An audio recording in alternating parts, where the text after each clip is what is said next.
Sandro, can you hear me? Yes, I can. Okay, great. And so I can see you, I can hear you. Okay. Well, as people are entering into this session, welcome. I am so glad that you are taking time out of your busy schedule to join us today. This webinar is about growing your business through exports. And we will share resources and tools that are available.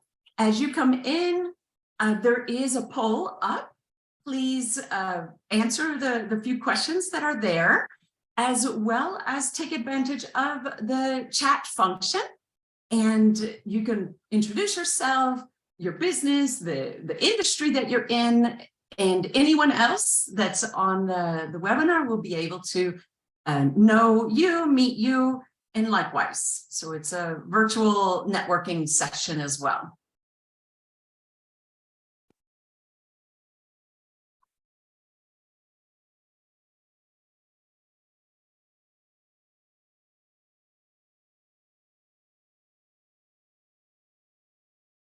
And so as you join in, this webinar is about growing your business through exports. Welcome and thank you for joining us. And my name is Shelley Burnell. I am a business consultant with the Florida Small Business Development Center at Florida International University, within the College of Business. And in case you haven't heard about or don't know anything about the SBDCs, the America's SBDCs are nationwide, and there are, I think, approximately 1,000 centers in the country. And so any business located across the United States has access to the resources and support from a small business development center. We are partly funded by the Small Business Administration. And although we're partly funded by the SBA, we're not employees of the SBA. That's one question I get frequently. We are employees of the SBDCs, but not of the SBA, although we are incredible partners and work together. And within the state of Florida, the Florida SBDC network is organized by geography. And so as you can see here, we have counties grouped together around a public higher education institute. And in this case, we have Florida International University. And so the businesses that are located within Miami-Dade County and Monroe County are supported by the SBDC at FIU. And the same goes for the rest of the counties within the state. Those that are located in the counties that correspond with that grouping of counties go to that center for their support at USF or UCF, FAU, etc. And each one of these centers has a team of consultants who have different backgrounds, experiences, careers, specializations in which they can support or assist a business no matter where the business is at in the life cycle or what challenges or obstacles that business is facing at this time. What we specifically do is one-on-one, personal, confidential consulting with a business. And so much like this, in terms of a virtual meeting, it would be a consultant like myself and the business owner. And we address the challenges or obstacles, but without a program. So it's not an educational program where we're going to go through chapters or There's not a time frame where it's a couple of weeks or a few weeks long. This is more interactive and personal and confidential, customized just to the business for the needs of the business at that moment. And then there's no expiration date. So the business can come back 6 months later, a year later, and request more or different type of support with the same or other consultants. And did I mention that it is at no cost to the business? And so the business can get kind of this virtual advisory board of assistance or support without any fees or costs. In our SBDC, the SBDC FIU here in Miami-Dade County, this is the team of consultants. So you can see there are a lot of people available to help the business, and each person has different specializations. And so a business, depending on their needs, will work with the consultants who have that experience and can share the appropriate tools and resources to help the business through that part. And just like this team in Miami-Dade County, there is a team of consultants at each one of those centers that I shared on the map throughout the state of Florida. So whether it be UCF or USF. That was the group in Monroe County. And so the webinar today is growing your business through exports. And behind the scenes, we have Brianna and Victoria. And so there is someone pushing the buttons and turning the knobs. If you have any difficulties, put your information in chat or your request for assistance. Someone is monitoring, even if the speakers are not paying attention to that. And the webinar is being recorded. And if you're just joining, there's a poll. Please answer a few questions and feel free to introduce yourself in the chat, put your name, your business, the industry that you're in, anything to connect or network with other people in the webinar. And the two speakers today are myself, Shelley Burnell, with the SBDC at FIU, and Sandro Mertes with the Small Business Administration. And the two topics are, Sandro will be sharing information about access to capital for exporters, and I will be sharing information about market research and what type of data or information is available through the SBDC for the businesses at no cost, of course. And at this moment, Sandro, can you hear me, and do you have access to everything? Yes, ma'am. Thank you very much. I appreciate you joining us and sharing all of the information that you have for our businesses. Money is always at the top of the list every time I talk to a business. So whether it be worries or excitement, that's always the topic. So I'm glad that you're here and available and willing and eager to share information about that for businesses. Perfect. I will, first of all, good afternoon to everybody, to our participants, and thank you again to the SBDC at the Florida International University for organizing this seminar, and like you mentioned, all the colleagues behind the scenes, Brianna.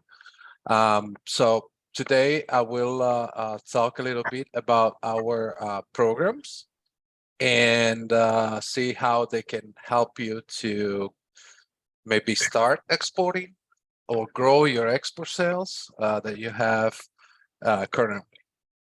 So I want to remind everybody what a small business is. Basically, SBA uses the size standard, and we determine the size either by sales of number of employees. Generally, manufacturers have 500 employees or less. Distributors or wholesalers have 100 employees or less. A construction company might have $23 million or less as the parameter to determine if they're a small business or not. And as we know, small businesses make the largest number of companies in the U.S. economy, and also already around the world. It's a partner. That's why it's important to support those small businesses through financing, but also through the technical assistance that the SBDC provides.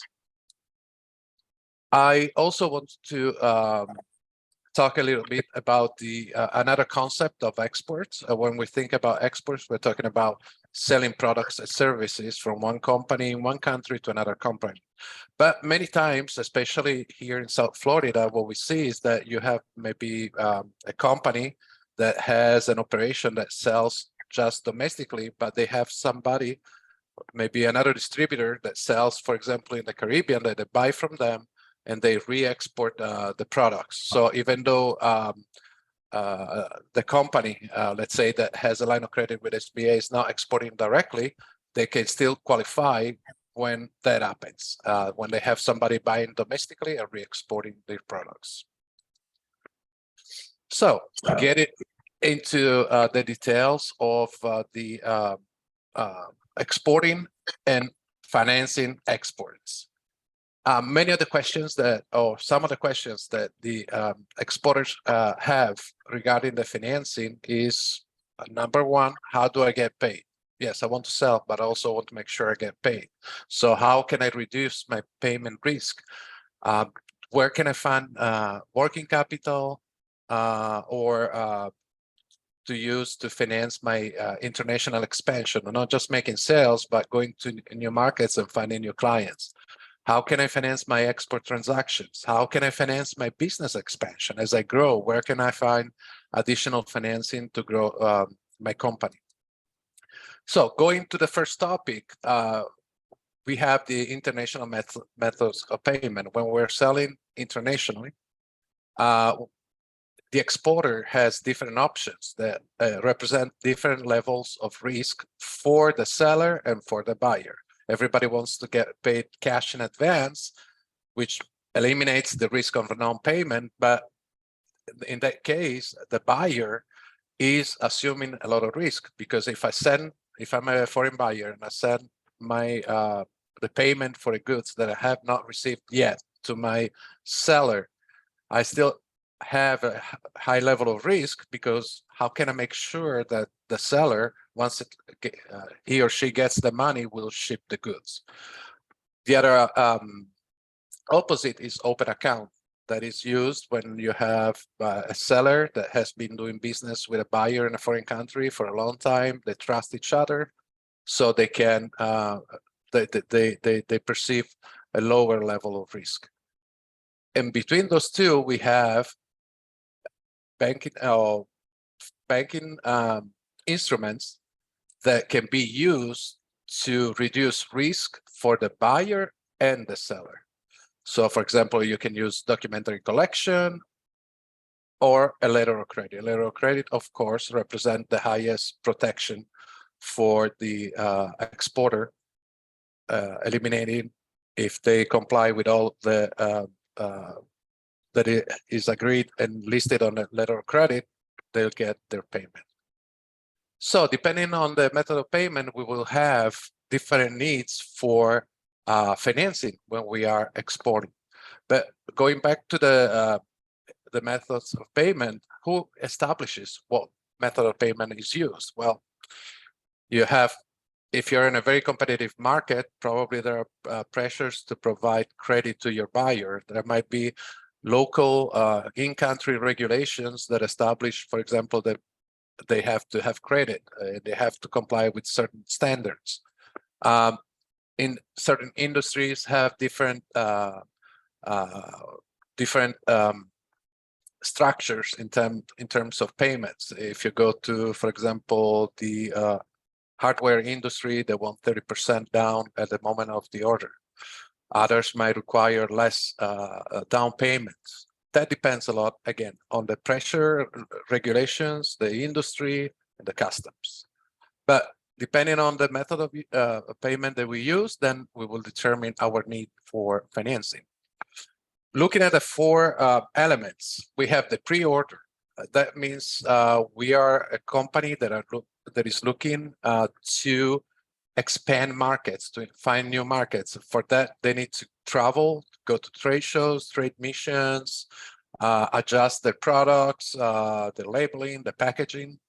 Once we get the orders, then we have a pre-shipment need, meaning that I got the order, now I need to find the money to produce that product or perform that service or buy the product from my supplier so that I can ship it internationally.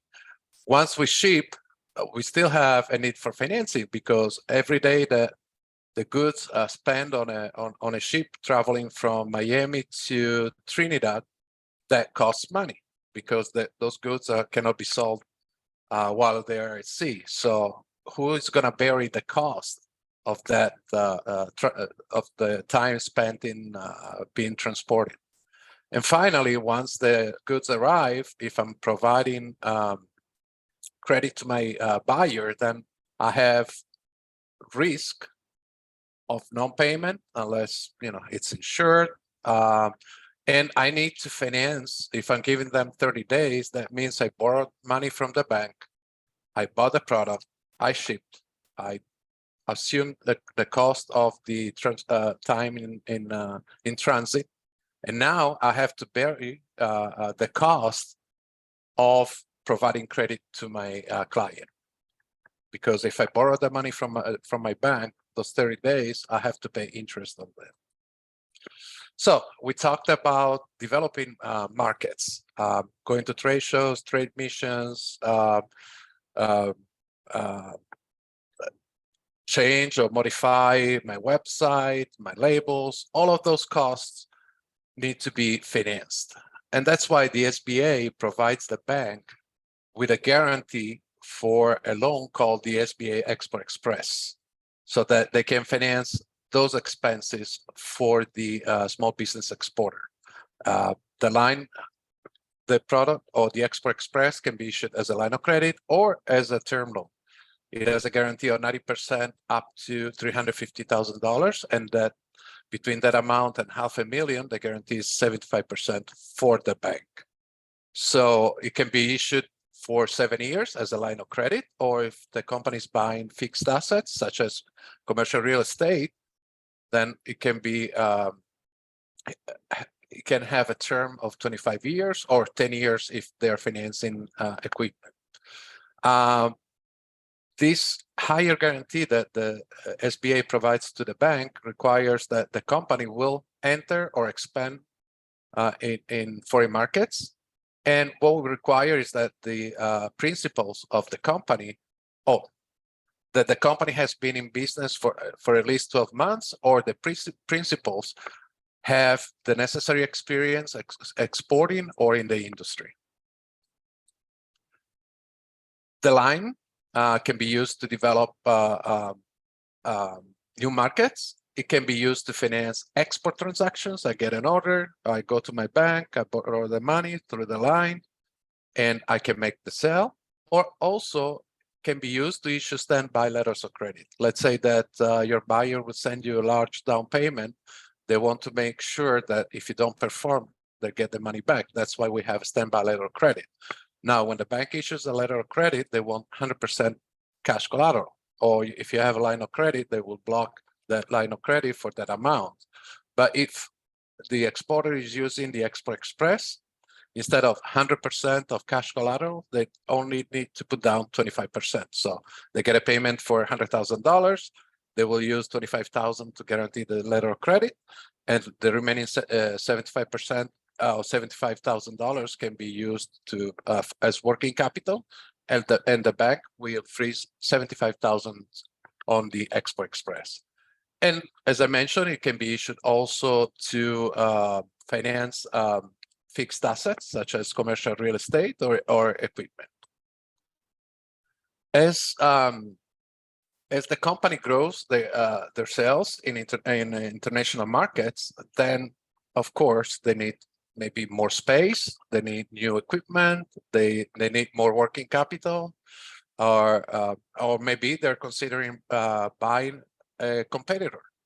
So for that purpose, the SBA has the International Trade Loan, which is a loan, a term loan that can go up to 25 years for commercial real estate, or 10 years for equipment and permanent working capital, and that refinancing too.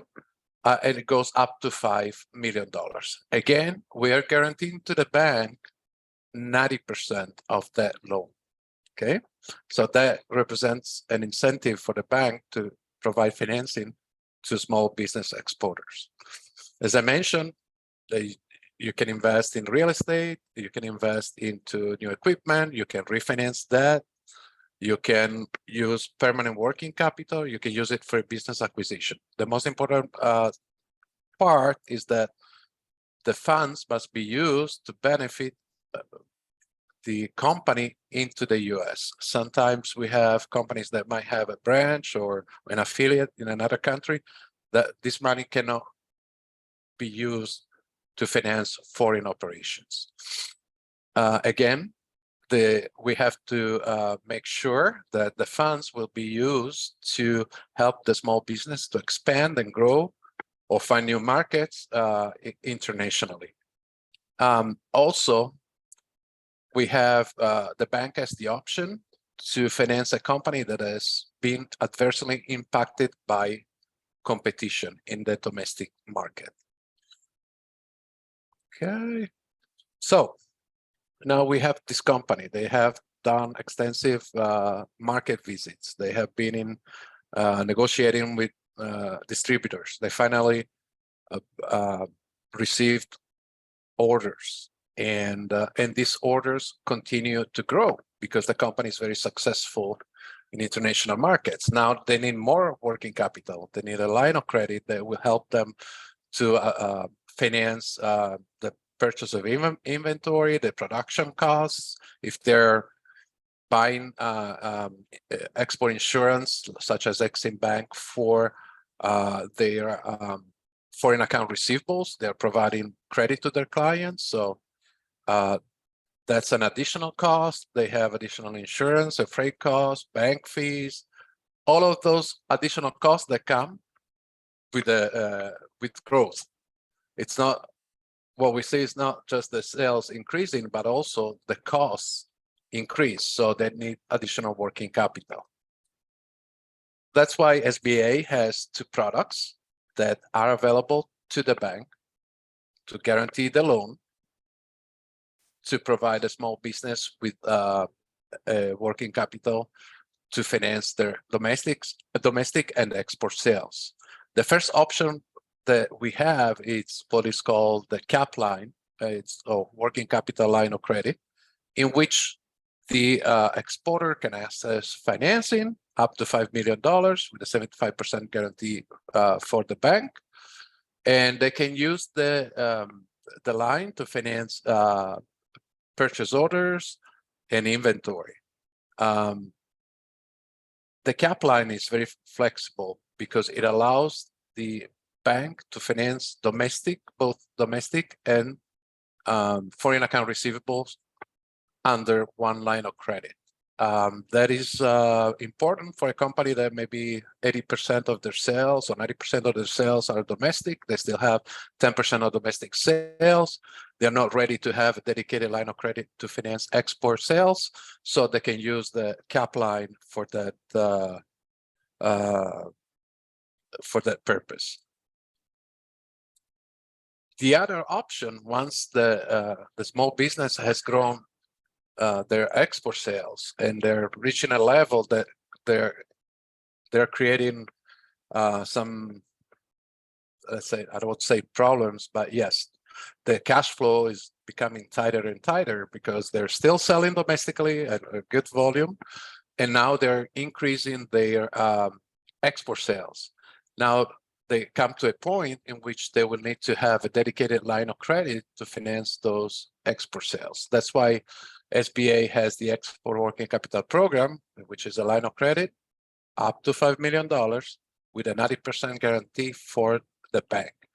And this is a dedicated line that can only be used to finance export sales. It can be a single or multiple transactions, being the line revolving, or we can do an asset-based line of credit in which the small business exporter can get advances against export inventory and foreign account receivables. So what are some of the requirements that we have for our line of credit? I want to remind you that the Export-Import Bank has a working capital guarantee program similar to the SBA, but there are some differences that I wanted to point out. First of all, the applicant must be a small business, while EXIM does not have any restrictions in that term. We don't have US content requirement, but we do require that the product is shipped from the US. So I was talking to a company recently. They import perfumes from France, they bring them to Miami, and then they re-export them to Mexico.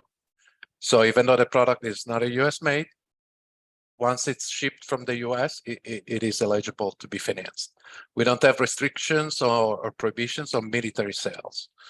Sometimes it's hard for banks to finance certain sales, but they can use it with the EWCP to finance those sales. The EXIM Bank, and this is the fee, can be issued. The line can be issued for 12 months for a quarter of 1% with a guarantee fee that is paid to SBA. Up to $500,000. Now there are no SBA fees for borrowers. The EXIM Bank does not have any limits in terms of size, but they do have a 51% US content.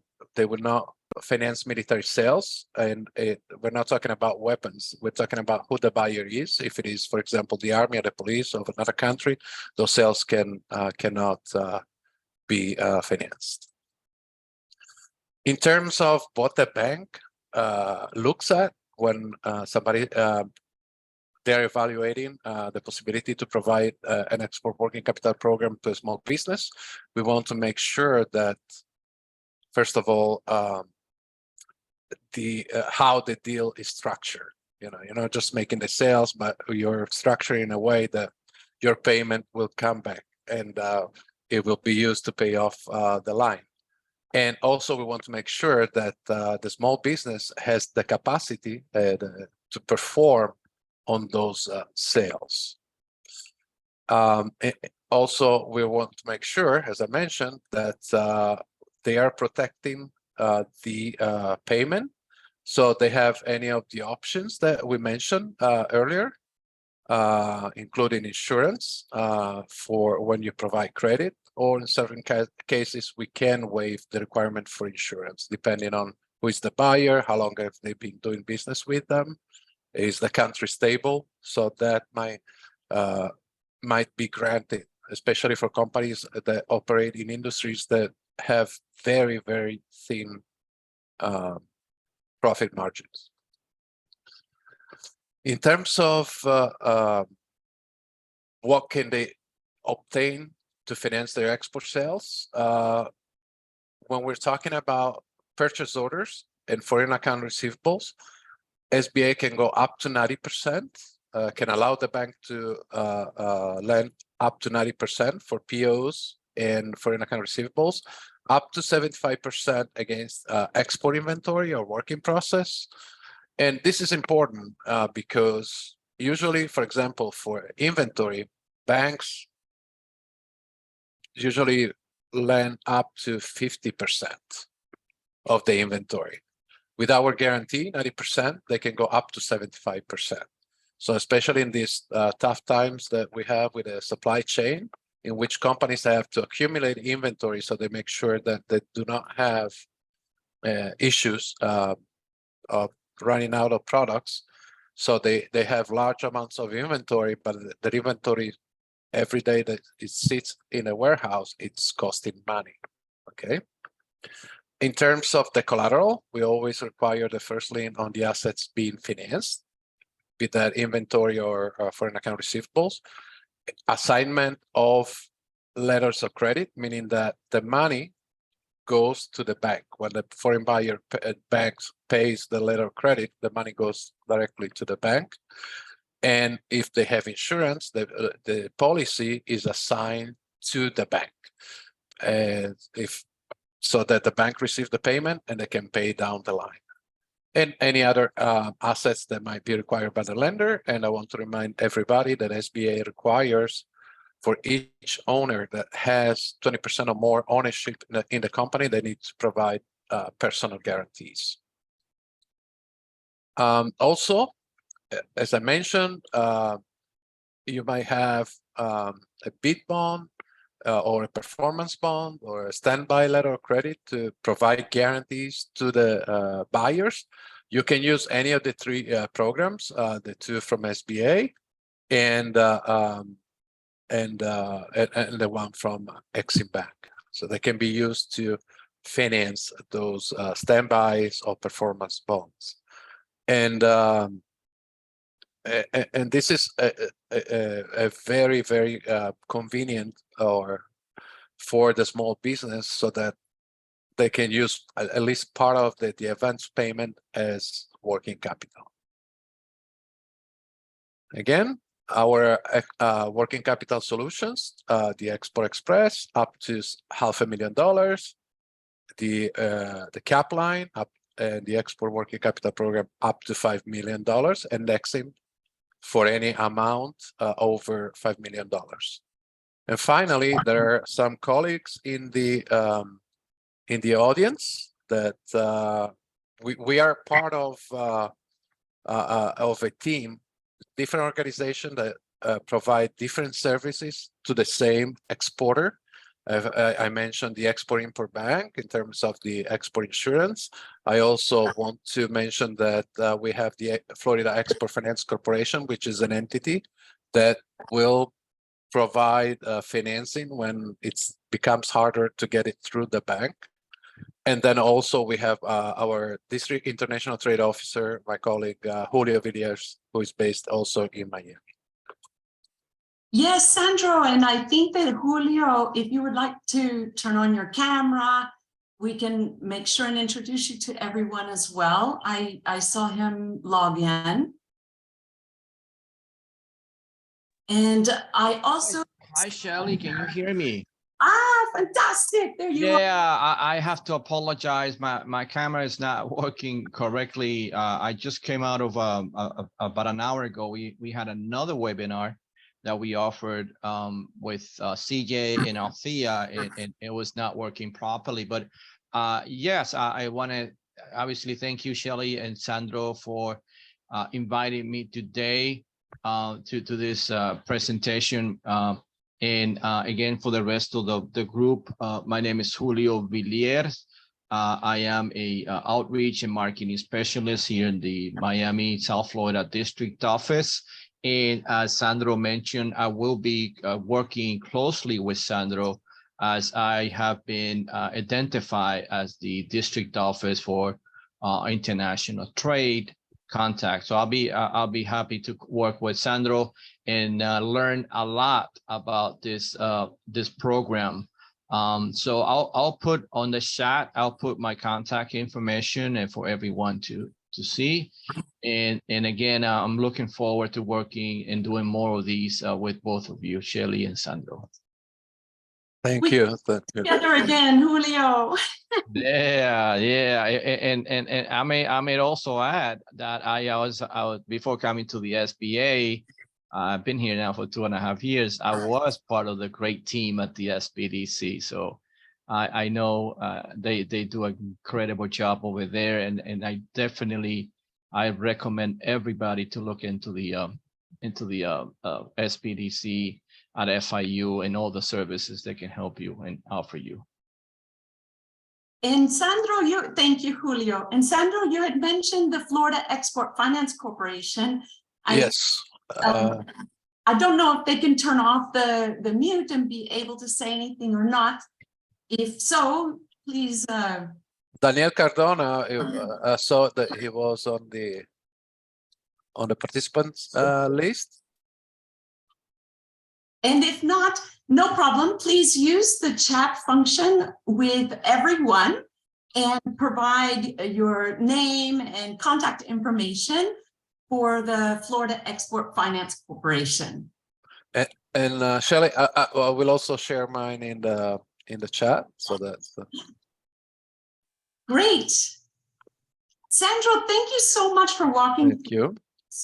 programs that are available through the SBA and the relationships that you are working on with banks to support the small businesses in our community. Sandro has provided his email address. Feel free to reach out to him for additional information. And at the end of this webinar, we do have a Q&A. So if you have any questions, feel free to put them in the Q&A. And Sandro and Julio will be available to answer anything at that time. Thank you, Sandro. And so Thank you. I'm going to transition to your second speaker, which is myself, Shelley Burnell with the SBDC at FIU. And the topic that I'm covering is market research, the data and the information that's available for small businesses from the SBDC. So my first question is exporting only for big corporations? That's true or false? Yes or no? And the answer is, the fact is that it's false. Within the state of Florida, 96% of exporters are small to medium-sized businesses. And you may say, that's great, but the other 4%, the large businesses, account for all of the export volume. And that's not the case. Within the state of Florida, these small and medium-sized businesses account for over 2/3 of Florida's total export value. And so they really are, we have a lot of businesses and we have businesses who are exporting a lot from the state of Florida.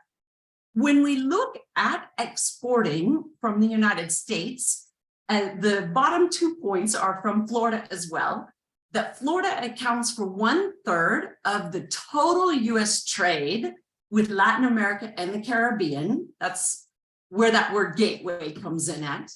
And Florida businesses account for approximately 20% of all of the businesses in the US that are exporting. And so the businesses located here are very international. They're very globalized, if you will. And this is one of the main reasons we want to support the businesses who are exporting in Florida, because they may have exported to one country, they may have had a specific outreach request and attended to that and became an exporter, but are lacking the tools or the information or support to be able to grow the business through exports. And all of this that's mentioned on the slide are the many reasons why we encourage businesses to consider and to export, because these are all characteristics of very sustainable, successful businesses within the US. And so, you know, there's a big opportunity.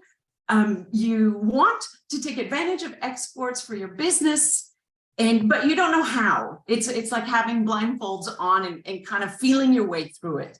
And this is the part that I wanted to share in this particular webinar, is about finding markets with the industry research that is available. I'm only going to concentrate on 4 in this particular webinar, but there is a long list of databases and data and information that is available. The 4 I'm going to address are manufacturing data, consumer consumption data, trade flow data, and partner search information. These 4 in particular come from databases to which we have subscriptions. So this is not publicly available information. We aren't able to get that data and provide it to the business. In this case, I'm using the example of the cosmetics industry, and we're focused on manufacturing at this point. So the information is about manufacturing of cosmetics on a global scale, looking at whether the manufacturers are growing or not, how many there are, where they're located at. In particular, in this case, more than half of the manufacturers are located in Europe and North America, and where the product segmentation is at. In this case, I was very shocked because whenever I think of cosmetics, I think of makeup. But in fact, in this information, this database, I learned that the majority is actually through skincare and hair care. And in my example, we also can see where these products are being sold through. So when you think about skincare and hair care, I also would have thought that that is primarily being sold through pharmacies or department stores, when in fact, it's actually on a global scale being sold primarily through grocery stores and supermarkets. And this is showing, it's drilling down a little bit into the different segments as well as the top markets. So what I showed here were per capita, the amount of the global consumption by, I'm so sorry, I somehow clicked. Okay. And so now we're going into global cosmetics consumption data. And this is from a different database. And so on this database, what we're looking at is the retail sales price, the retail value of expenditures. So this is consumer expenditure within a country, within a market. So that top line, what it's saying is that in Hong Kong, China, there is the most money being spent purchasing these products per capita or per household. And in the colors, what it's showing is broken down by skincare, hair care, cosmetics, color cosmetics, fragrances, etc. And so some surprising facts, for example, whenever I looked at this, was I was stunned to see Norway and Switzerland so high on the top. And so this is why finding data is so interesting, because even for an example presentation, I continue to be amazed by the interesting information that you can learn. And this is showing the hair care market in particular. That's where I'm going to take the example to show you how we can drill down and get more information within this database. And so in this particular slide, I'm showing that we can now drill down not only into hair care, but into different product categories within hair care. So this is how much of conditioners in particular that's being sold, or how much of shampoos, and even those are broken down. So shampoos is broken into medicated and standard shampoos. So we start to get a better idea of where the money is being spent in this product category. And in this case, I'm showing the brand shares of different companies. So we can look at companies, we can look at brands, and this can also be broken down, as you saw on a previous slide, into countries or markets. And so we can look at the highest market share brands of certain product categories within a particular country, for example. And here is a download of data which is specifically focused on hair care. And this is the market size by country. And so you can see that some large countries, US, China, we have large amounts of hair care in particular being consumed or purchases, the consumer expenditure. And then you see Japan, Brazil, and Germany.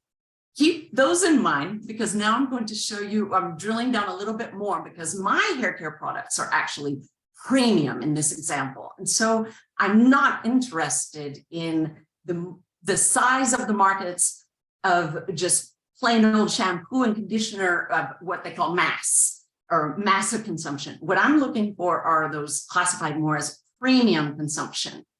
And so on the next slide, I pulled that data and it shows the percent of each market that is classified as premium products versus the massive. And calculating that percentage by the size of the market, we can get the size of the premium market only. And in this case, we can see Germany is at the bottom of that first column with that 600 million. And that one was not necessarily at the, I think it was number 6 or something. And here, and now that we look at it this way, it's actually ranking the 3rd biggest market size of the premium hair care market or products. And so I'm now switching to the 3rd database. And so this is trade flow data. Trade flow data is based on the harmonized tariff code for each product, and it's gathering information about the products that are moving between countries. And so this is specifically for products. And in fact, that's a good point. I didn't specify initially that we can find and do provide data to service companies as well as B2B companies. But in this example, I'm using a consumer product because it's very easy for everyone to relate to cosmetics and hair care products.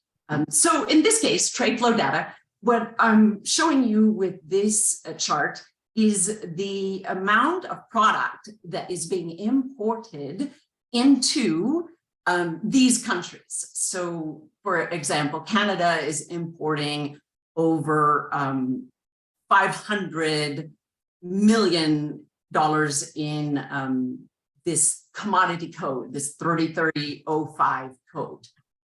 The next slide is showing only the imports of this code by country from the US. And so you can see that Canada was, I don't know, 4th or 5th, 6th on the list. And now it's our number 1 partner. So they're importing more from the US of this code than any other country, even though on the other side, there were other countries that were ranked higher in terms of total imports.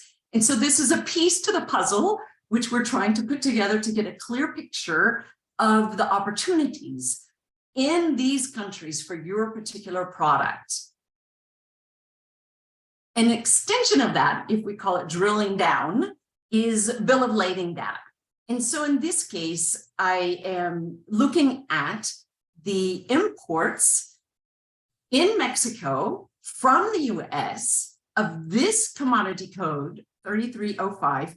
And I'm looking at specific shippers and buyers, the exporters and the importers.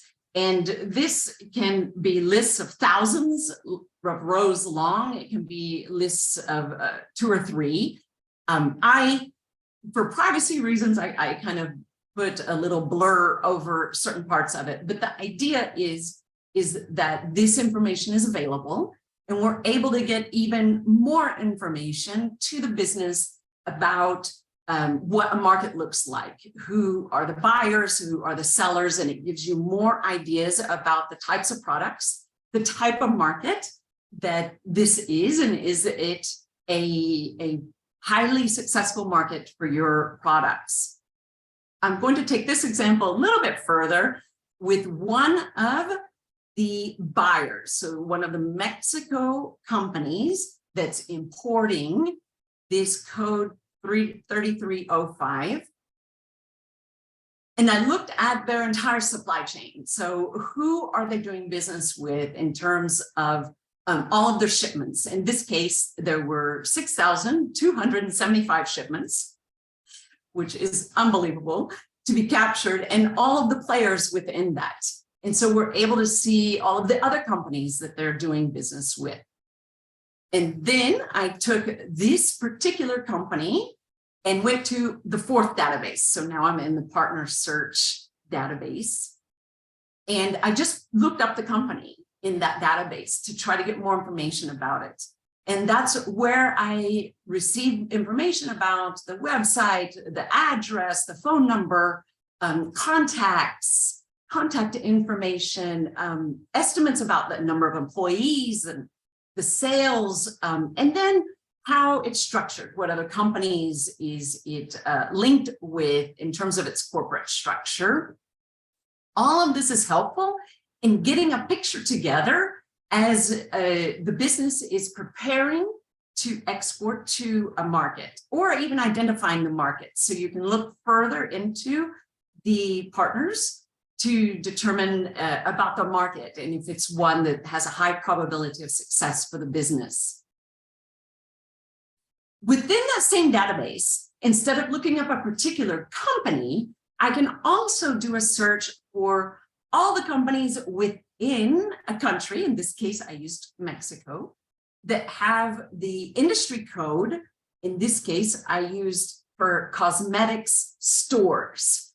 And so now I'm looking at all potential buyers of your product to see how many stores there are. Maybe that's where my product would be sold at. And then I can start to look at the list. Who are these companies? And I just put a couple of examples here of the larger ones. But this is the type of data that we can gather and take a look at and start to get a better, even clearer picture. Are there chains? Are there franchises? Are there maybe company names that you recognize that are from the US that you already sell to that are there? That's another way to use the same database.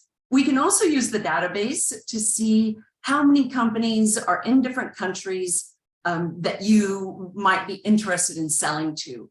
And so instead of just saying Mexico is larger than, I don't know, Panama, we can look at specifically how many companies would you be targeting within Mexico or within Panama, and what is the estimated size of those companies, to determine if you're trying to target only large companies, then we can have a better idea of how many of these type of target customers would be located in these particular countries. And so the question is growing your business through exports a big opportunity?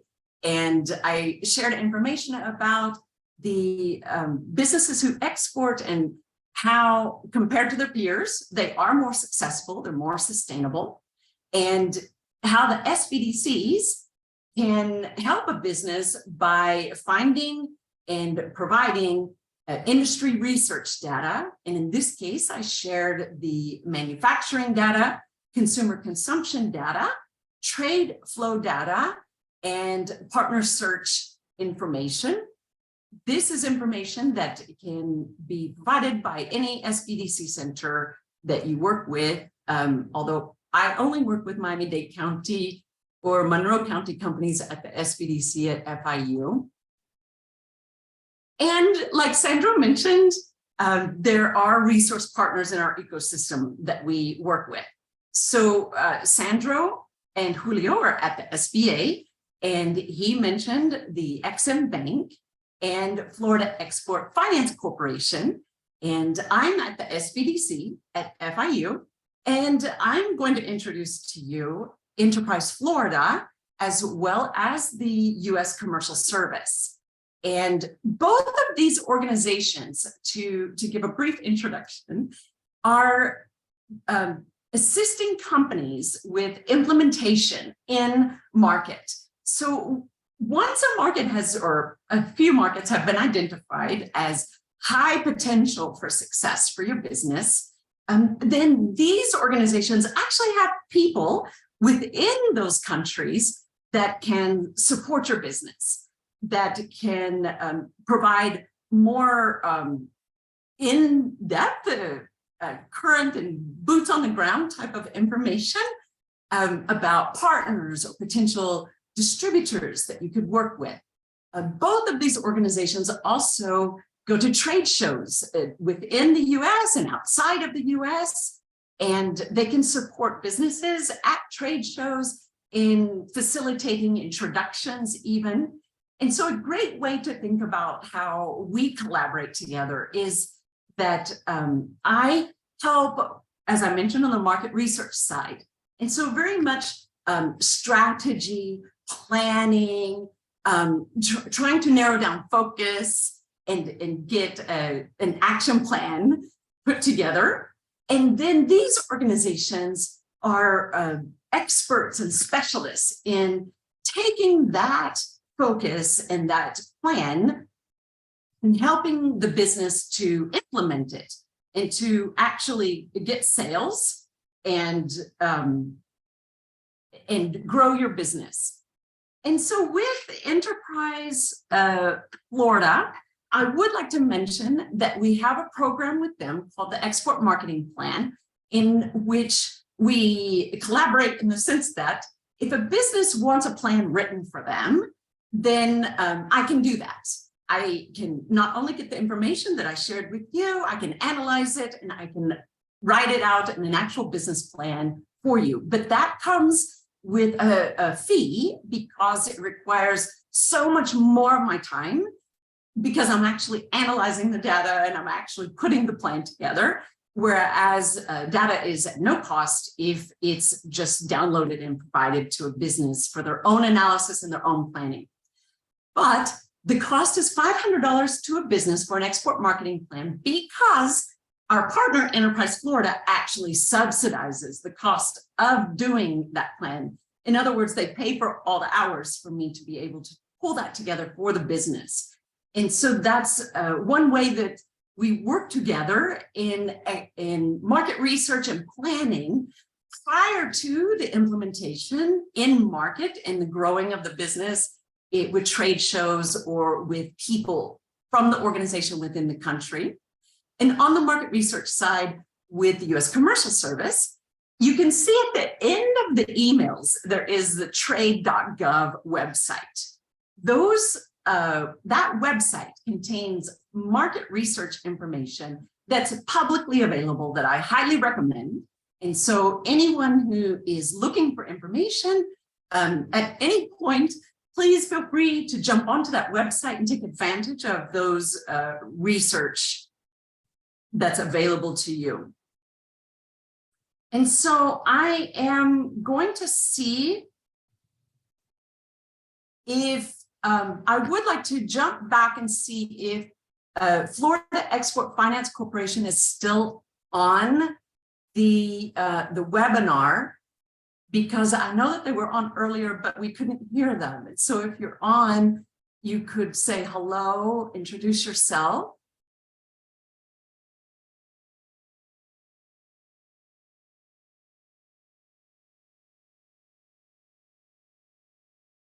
And in the meantime, in case that doesn't happen, we have the chat function, which I'm not looking at. So I have no idea, but I hope that any of the resources that I mentioned, if you're on, please put your contact information into the chat and say hello. And at this time, I'm going to open it up, the webinar up to questions. And I'm not sure about looking for the Q&A section, but I believe a poll will be put up again at this time of the webinar. So feel free to answer that if you see it. I'm going to look for Q&A. Oh, here it is. Oh, great. So I did find the Q&A, and there are some questions. And so here's one. What database is it that you're using? And is this something that we can subscribe to? And so what I mentioned specifically in this webinar are 4 different databases. All 4 of them do require subscriptions. And that's precisely why I wanted to share it, because most of the time businesses wouldn't have access to these databases. And so because with the funding that we have, partially by the SBA and partially by the state of Florida in our case, we're able to subscribe to these databases and then allow access to that information to businesses to help them make better decisions about their exports in this case, than they would ever be able to with publicly available data or information. The databases that I was referring to in those 4 cases, one of them is IBIS World, one of them is Euromonitor, Passport, and one of them is the Dun & Bradstreet Hoover's database for companies. We actually have 2 subscriptions. We have another one with the Info Group databases, which is Reference USA Gov. Those are some of the databases we have access to. Those are ones that we have subscriptions to, but we also have become sleuths in the sense with research. And so we're able to possibly use other databases that are publicly available to find information that someone else may not be able to find, only because they're focusing on their business, right? And so their focus is not on learning how to research and to find obscure or niche information in databases. But that's something that we're able to help with, which is useful even with publicly available data. And is this something we could subscribe to? Well, absolutely. All of these databases make their money through subscriptions. The problem is that they're usually out of anyone's budget for one particular company. And so this is almost like a cooperative or an association in the sense that we've kind of pooled everyone together. And so we can pay one subscription and be able to assist businesses with the information that they wouldn't be able to pay for on their own. Let's see, how can we access a consulting session? And so let me see if that's a great question. Let me see if I can change the slide to contact us. Here we go. And so this might be helpful. Thank you for the question. This is how you can contact us. And if your company is not located in the SBDC at FIU counties of Miami-Dade and Monroe, don't worry about it. Contact us because we'll be able to transfer you over to the SBDC for your location. As I mentioned, there's over 1,000 of these centers nationwide. And so there is someone to support every business across the US. And in case you're interested, there is a recording of this webinar, and it will be made available on our YouTube channel. I don't know if that's on here, but I do have it. Oh, well, now I've switched the slide. Okay. On YouTube, if you put FIU Entrepreneurship, that's how I usually find the channel.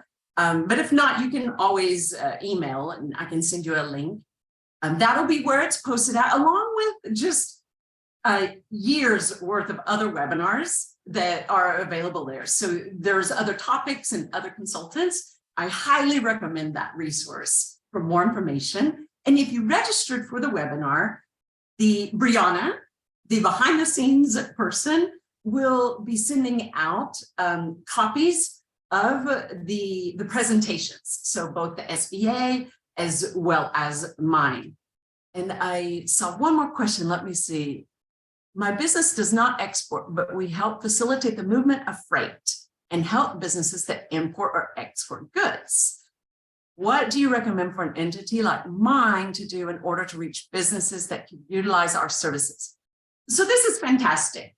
This is an example about services, in my opinion. And so I mentioned that my example was all about a consumer product because it facilitated the conversation for the webinar. But we do assist businesses that sell business products or that only sell services. And so with both of these situations, we use different databases and different information, but the priority, the goal is always the same. What are you trying to accomplish? So in this case, we would find out who are your target customers, what are the characteristics of these customers, and then start to find out how can we find these customers. It could be through indicators that I mentioned or through other indicators, and then try to source that information and find where are the sources of that information and try to put it together to get a clearer picture of who the potential customers could be and how to reach out to them. And this starts to get into a whole nother section, which is focused more on target customers or customer segmentation, target markets, customer markets, and messaging or content and how that communication is going. So we focus on narrowing down to niches and focus on meaningful communication messages. But all of this is not just done with me. We have an entire team, as I showed at the beginning of the webinar, and everyone has different backgrounds and careers. And so they're able to help in different ways. And so this is a great example of how a business could start with certain obstacles to overcome. And then as they learn more about the resources available at the SBDC, they can get more information and more assistance, tools from other consultants within the same team. And so I don't see any more questions at this time. And so I just want to really thank you for leveraging all of the resources available to you to grow your business and congratulate you on the hard work and dedication and passion that it takes to own and grow a small business. And I look forward to supporting anyone who requests to meet with us. Thank you very much. Have a good day.